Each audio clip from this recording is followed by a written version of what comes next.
अगर आप भी चाहते हैं कि माँ गिरजा म्यूजिक का गाना सबसे पहले आप तक पहुँचे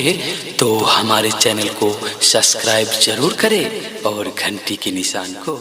जरूर दबाएं। अरे चलो ना डीजे स्टार्ट करो ना भाई। माँ गिरजा रिकॉर्डिंग स्टूडियो फुलहर। भगत छौ भौजी सबके मोहर उमहर अलारे भाई ललका रंगार परगर होली छै रे होली छै। डीजे वाला भैया जब अजित के गाना बजल कोई सब छौरा सब नेपाल जाके हरा दारू मंगल कोई पिए लगल घटर के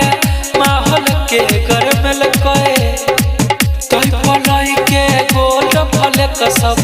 धुकी उड़ल कोई होली में सट फाड़ ललकोई बुखारे आगे दे सके लकोई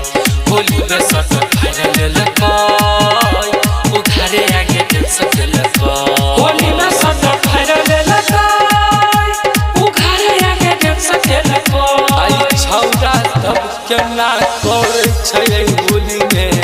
रलीफ से नचल जाइयो छौरा सबके नाचत देख क छौरियो नाचै लगलै देख क डांस पतर की भौजी से हो दौड़ल अइलै नाचै लगलै झमक क परदा करदा उड़ल क देखी क डीजे वाला भैया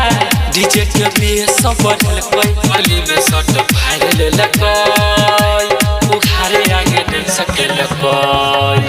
होली में सट फाड़ ललकोई बुखारे आगे दे सके लकोई होली में सट फाड़ ललकोई बुखारे आगे दे सके लकोई होली में सट फाड़ ललकोई बुखारे आगे दे सके बुखारे आगे दे सके लकोई डीजे पर बैठल सिटहा छौरा ए जरा लाइट बारै छै लहकबा सब मलिया बुढ़बा ओके कुदै छै उड़बै लगलै ओढ़नी छौरी सबके हो सौरल कै छौरा त छौरा जो समय बुढ़बा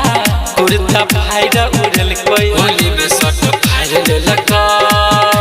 बुखारे आगे दे सके लकोई होली में सट फाड़ ललकोई बुखारे आगे दे सके लकोई होली में सट फाड़ ललकोई बुखारे आगे दे सके लकोई।